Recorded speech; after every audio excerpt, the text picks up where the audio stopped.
7:55, Gobierno de la Mañana, edición de este día viernes 8 de julio de este año 2022. Es el momento de escuchar la participación y el comentario de nuestro compañero Rosendo Tavares Villalobos. Estaba insatisfecho con el ex primer ministro Shinzo Abe y por eso ese fue el motivo por el que quería matarle. Esa fue la declaración que dio a la policía Yamagami Tetsuya, japonés de 41 años, que ha sido responsabilizado, aprendido en el mismo lugar de los hechos, e incluso aceptó inmediatamente ser el autor del asesinato del ex primer ministro del Japón, Shinzo Abe, probablemente el político más influyente en Japón que había en la actualidad, primer ministro en 2 ocasiones, primer periodo 2006-2007, luego 2012-2020. En el 2020, él renunció al cargo porque tenía serios problemas de salud. Si no hubiera seguido. Y aún después de renunciar al cargo, se mantenía como el líder indiscutible del Partido Liberal. El PLD, ¿sí que se llama? El partido gobernante de Japón. Así es. El informe médico ya ha sido dado en la mañana de hoy.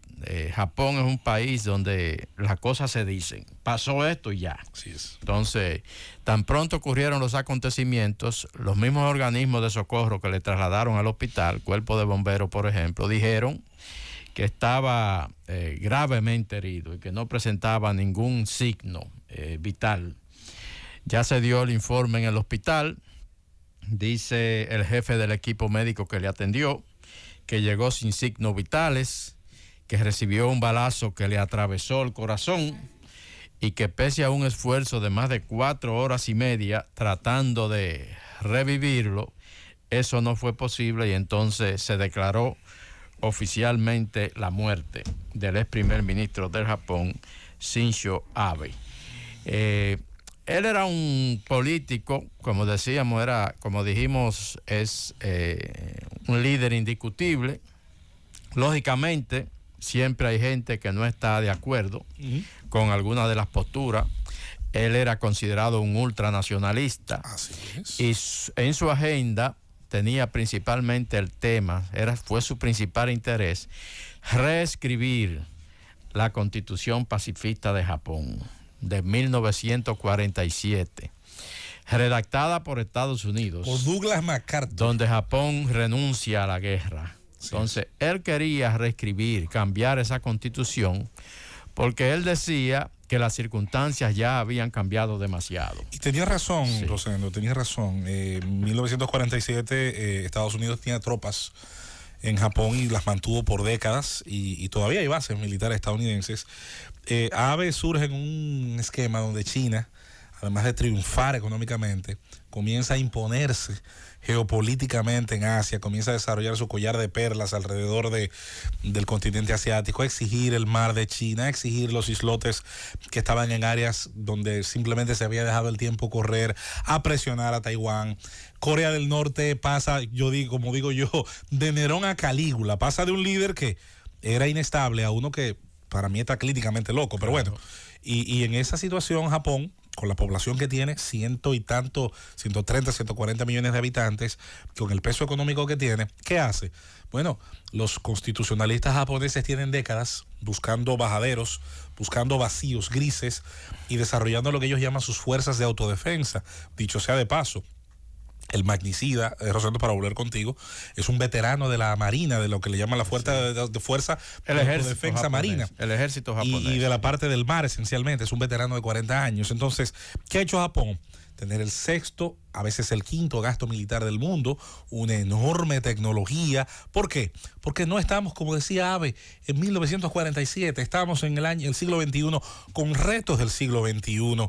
Y el hecho de que Abe fuera, ¿tú te acuerdas cuando se pusieron las manos en la cabeza a la gente porque él fue al santuario donde están enterrados los generales precisamente de la era Meiji, de la era Hirohito? Sí. Bueno, eso era mandándole un mensaje al Japón, sí, de que los tiempos de paz, paz no necesariamente continuaban. Los acontecimientos violentos de hoy se desencadenaron en la región de Nara, eso es al oeste de Japón, y él pronunciaba un discurso en ese momento, en un mitin político, en apoyo a un candidato, porque en Japón el próximo domingo hay elecciones parlamentarias para la dieta, como le llaman allá, a la Cámara Alta, al Congreso japonés, y él estaba ahí apoyando a un candidato. Como es un país donde la violencia no es habitual, definitivamente, y es casi imposible que una gente pueda andar con un arma de fuego en la calle, al parecer las medidas de seguridad no eran tan estrictas. El tipo se le acercó por la espalda con una escopeta de fabricación casera, como muy bien describía José Luis. Primero hizo un disparo que no acertó, pero en un segundo disparo le atravesó el corazón. Conforme el informe que dan hoy los médicos, el actual primer ministro, Fumio Kishida, dice que él se ha quedado sin palabras y definitivamente esta es la información que ahora mismo sacude a todo el mundo. El asesinato del ex primer ministro de Japón, que como decíamos, él no lo pudo lograr, José Luis, reescribir la constitución de Japón porque le faltó apoyo político. Pese al amplio liderazgo que tenía en su partido, le faltó apoyo político porque Japón ha querido mantenerse como una sociedad pacífica luego de esa Segunda Guerra Mundial. Y pese a las presiones que él argumentaba, la nueva situación con Corea del Norte, la nueva situación con China, él creía que ya había llegado el tiempo de cambiar esa constitución, pero definitivamente no lo pudo lograr durante su periodo de gobierno. En 1960, hace mucho tiempo de eso, se estaba dando un debate televisado en la política japonesa y había un señor llamado Inejiro Asamura, era un líder de la izquierda japonesa, y en un debate era un hombre que se decía iba a llegar a ser primer ministro, tenía posiciones muy, muy rígidas, y se estaba transmitiendo por televisión el debate en el Congreso, y un muchacho de 17 años con una katana salió corriendo, nadie lo pudo detener, y con una katana se la clavó al político del Partido Socialista Japonés, Inejiro Asanuma. Ese magnicidio fue uno de los primeros que la televisión, antes que el de Kennedy, porque el de Kennedy fue en el 63, se transmitió en televisión en vivo. La sociedad japonesa quedó como los muñequitos cuando se te cae la mandíbula. Fue de los primeros hechos de ese tipo que la televisión en vivo transmitió. Increíble. Bueno, otro acontecimiento, este tiene que ver con un dominicano, José Alba, debe de ser de la zona de Moca, Licey al medio, por ahí es que son los Albas, criadores de cerdo, de pollo. José Alba, dominicano de 51 años, estaba en la bodega que él administraba en Harlem. Eso ocurrió hace un par de días. Entró una niña a la bodega, quiso llevarse una funda de papitas, de papas fritas, y él salió y le quitó la papita a la muchacha. Apareció el papá, un afroamericano, Austin Simmons, de 34 años, y le entró a dos manos a José Alba, brincó sobre el mostrador de la bodega y tras el mostrador lo agredió, lo tomó por el cuello y lo agredió. Entonces el hombre se defendió, el dominicano, y con un arma blanca que poseía, eso es regular en los negocios, en la bodega de Nueva York, que tú tengas ahí algo escondido con que defenderte ante cualquier eventualidad. A veces es un arma blanca, pero también a veces es un arma de fuego. Bueno, pues él con ese cuchillo le propinó varias puñaladas al afroamericano y lo mató. Lógicamente eso desencadenó inmediatamente un acontecimiento en Nueva York, comunidad negra, en zona de Harlem, allá en el Alto Manhattan. La zona de Harlem que está más pegada hacia el Alto Manhattan es una comunidad que ya está habitada por muchos dominicanos, pero que es básicamente todavía una comunidad de afroamericanos.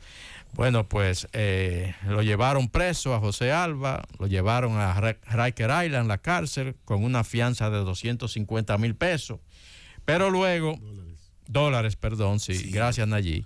Pero luego, ante los acontecimientos que salieron a relucir, cómo pasó todo y los apoyos que recibió el dominicano, pues un juez revisó lo de la fianza y la bajaron a $50,000. Cuando a usted le ponen una fianza de $50,000, eso quiere decir que usted va a pagar $5,000 para salir de la cárcel porque es un 10%. Y ya el hombre está en su casa. Ahora, está en su casa con un apoyo determinante de toda la comunidad. Hay un elemento ahí, Rosendo, es que por ejemplo en Estados Unidos, y eso está ocurriendo con mucha frecuencia, ya no se constituye un delito. Ya no se constituye un delito la acción que hizo esa niña, ni que están haciendo una gran cantidad de gente en los supermercados, en las grandes tiendas. Se meten, se llevan un televisor, a menos que no haya un individuo de seguridad y que impida que se lleven el televisor. O sea, no hay forma de que ya eso, y eso ha provocado unos niveles de mucha confrontación y incluso los comerciantes se sienten con muchos niveles de inseguridad porque están a merced de esos individuos. Ya ni la misma policía de Nueva York está interviniendo. O sea tú puedes ir a un supermercado y llevarte 20 libras de arroz y te lo llevan y nadie te aprecia.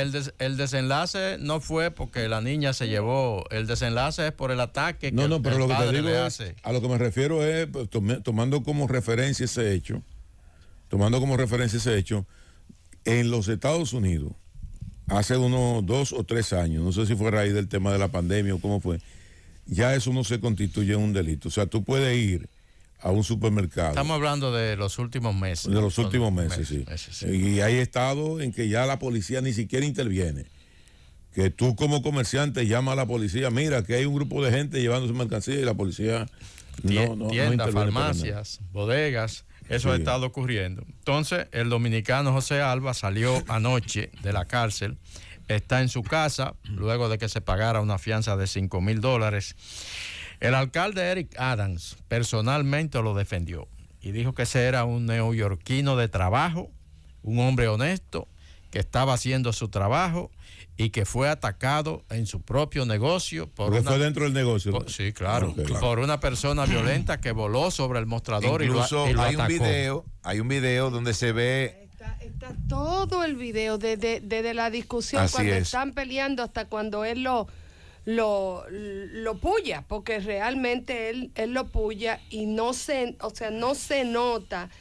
Se nota que fue una reacción a la agresión del padre. Y el negro americano que le atacó era mucho más fuerte. Claro. Y más joven, 31 años, también que el señor Alba. Incluso yo pensé cuando vi el video, yo dije, bueno, este pobre señor, o sea, antes de verlo completo, ¿verdad? La parte que ha salido, yo dije, bueno, este pobre señor cuando viene a verlo lo va a matar. Lo defendió el alcalde, pero también anoche en la corte, cuando se tomó la decisión de darle la libertad bajo fianza, ahí hubo una congregación de gente apoyándole. E incluso Curtis Sliwa, que fue el candidato alcalde republicano en las pasadas elecciones en la ciudad de Nueva York, fundador y líder de Los Ángeles Guardianes de Nueva York, aquel movimiento que todavía tiene alguna presencia, que protegía en el subway y eso para evitar actos delictivos, estuvo en la corte apoyando al dominicano. Esto no quiere decir que la situación termina ahí. No, porque eso va a juicio. Eso va a juicio, pero lógicamente las atenuantes que hay y la forma en que quedó todo notificado, sobre todo a través de los videos. Por tanto, que no fue un homicidio agravado, que no fue fue un acto en defensa propia. Fue un acto en defensa propia, y por dentro eso, de su propiedad. Sí, un acto en defensa propia, y por eso el mismo alcalde de la ciudad de Nueva York, bueno, pues lo defiende de una manera determinante. Yo siempre, con el tema de la pandemia y las cosas que se tuvieron que hacer aquí en el país en materia de educación, ese programa de educación virtual a través de diferentes medios, la televisión, internet, la radio, que se llevó a cabo aquí en República Dominicana para salvar el año escolar.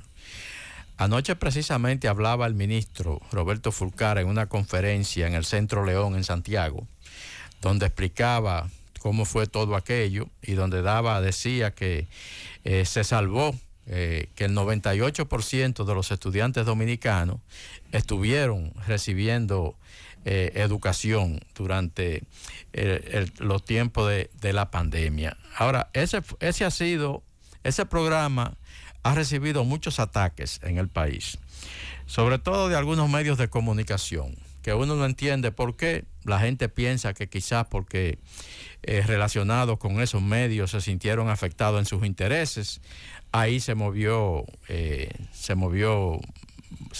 muchos recursos para implantar ese programa, y quizás gente que quiso participar y no lo logró o no consiguió lo que querían, pues desencadenaron una intensa campaña para desacreditar el programa que se puso en ejecución en la República Dominicana para salvar el año escolar.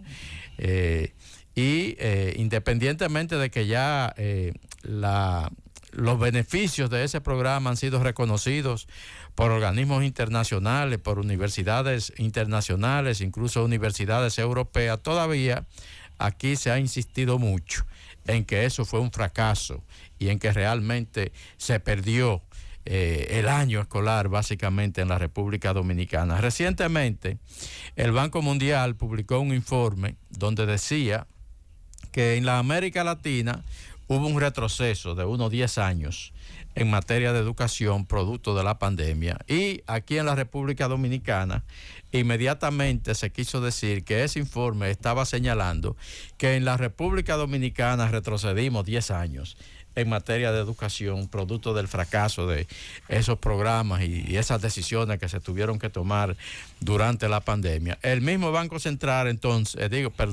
Mundial entonces emite una declaración pública y envía una carta a medios de comunicación en la República Dominicana donde certifica que bajo ninguna circunstancia ese informe que ellos están dando se refiere específicamente a un país, no se refiere específicamente a la República Dominicana, sino que se refiere a una situación que afectó a toda la región de América Latina. Y yo creo que eso hay que decirlo, porque no se puede seguir en este país asumiendo cualquier tipo de argumento para continuar desacreditando una labor que, independientemente de las dificultades que evidentemente debió tener por las circunstancias en que estábamos atravesando, bueno, pues permitió que por lo menos los estudiantes no perdieran todo el año escolar. Llévatelo, Cundo.